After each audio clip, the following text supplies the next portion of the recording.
Today's video takes us to another interesting destination on the Costa del Sol, specifically Malaga. Let's quickly discover what we can find at the famous Muelle Uno in Malaga. The camera used for this video is once again the Sony A6700 with the 16 to 50 millimeter f 3.5 to 5.6 kit lens.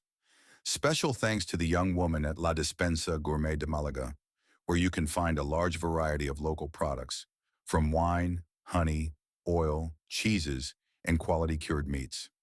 I hope you enjoy the video and that you'll subscribe to the channel for free.